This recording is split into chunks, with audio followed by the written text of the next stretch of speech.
ಅಮ್ಮ. ನಿನಗೆ ಯಾವತ್ತೂ ವಯಸ್ಸೇ ಆಗಬಾರ್ದು ಅನಿಸುತ್ತೆ. ನಿನ್ನ ನೋಡಿದಾಗೆಲ್ಲ ನಾನು ಜೀವಂತ ಇರೋವರೆಗೂ ನೀನು ನನ್ನ ಜೊತೆನೇ ಇರಬೇಕು ಅನಿಸುತ್ತೆ.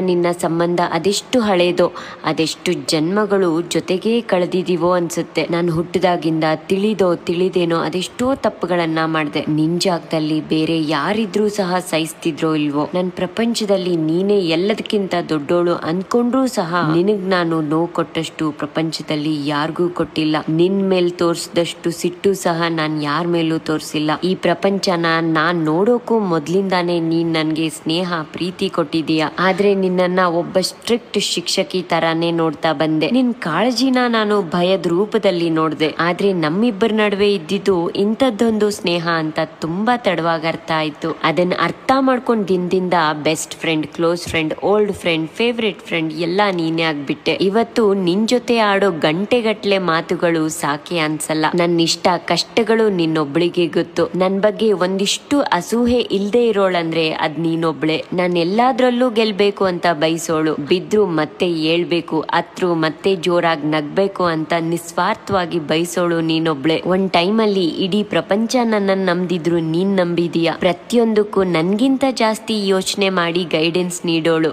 ನನಗ್ ಕಷ್ಟ ಅಂದ್ರೆ ನನ್ಗಿಂತ ಜಾಸ್ತಿ ನೋವಿನ ಅನುಭವ ಆಗೋದೇ ನಿನಗೇನೆ. ನಿನ್ ಬಗ್ಗೆ ಹೇಳ್ತಾ ಹೋದ್ರೆ ಈ ಜೀವನ ಸಾಕಾಗುತ್ತಾ? ಮುಂದಿನ ಜನ್ಮಕ್ಕೆ ನಾನ್ ನಿನ್ ತಾಯಿಯಾಗಿ ಋಣ ತೀರಿಸ್ತೀನಿ ಅನ್ನಲ್ಲ ನಾನು. ನಿನ್ ಋಣ ಹೇಗಿದ್ರು ತೀರ್ಸಕ್ಕಾಗಲ್ವಲ್ಲ. ನಿನ್ಗಿದು ಸ್ವಾರ್ಥ ಅನ್ಸಿದ್ರು ಸರಿನೇ. ನಾನ್ ಮತ್ತೆ ನಿನ್ ಮಗಳಾಗಿನೇ ಹುಟ್ಟಬೇಕು ಅನ್ಕೊಳ್ತೀನಿ. ಮತ್ತೆ ನನ್ನನ್ನ ಸಹಿಸ್ಕೊ ನೀನು. ಮತ್ತೆ ನನ್ಗೆ ಈ ಪ್ರೀತಿ ಕೊಡು ಅಂತ ಕೇಳ್ಕೊಳ್ತೀನಿ. ನನ್ ಪಾಲಿನ ಅನ್ನಪೂರ್ಣೇಶ್ವರಿ ನೀನು. ನೀನಿರೋದಕ್ಕೇನೆ ಹಸಿವು ಅಂದ್ರೆ ಏನು ಅಂತಾನೆ ಗೊತ್ತಿಲ್ಲ ನನ್ಗೆ. ನಿನ್ನಿಂದಾನೇ ಕ್ಷಮೆ, ಧೈರ್ಯ, ದಯೆ, ಪ್ರೀತಿ, ವಾತ್ಸಲ್ಯ, ಮಮಕಾರನ ಕಲ್ತೆ. ನೀನಿದ್ ಕಡೆನೆ ನೆಮ್ಮದಿ, ವಿಶ್ರಾಂತಿ, ಸಂಭ್ರಮಗಳು ಮತ್ತೆ ಹಬ್ಬಗಳಿಗೆ ಹುರುಪು. ನೀನಿರೋ ಜಾಗನೇ ದೇವಸ್ಥಾನ ಮಾಡೋ ಶಕ್ತಿ ನಿನ್ನಲ್ಲಿದೆ. ನಿನ್ನ ನೋಡಿ ಕಲಿಯೋದು ಸಾಕಷ್ಟಿದೆ. ಇದೊಂದ್ ಜನ್ಮ ಸಾಕಾಗತ್ತಾ? ಎಲ್ಲದಕ್ಕೂ ಜೀವ ತುಂಬೋಳು ನೀ ನನ್ನ ತಾಯಿ. ನಿನ್ನಿಂದಲೇ ಹುಟ್ಟು, ನೀನೇ ಪ್ರಪಂಚ, ನಿನ್ನಿಂದಲೇ ಪ್ರಪಂಚ.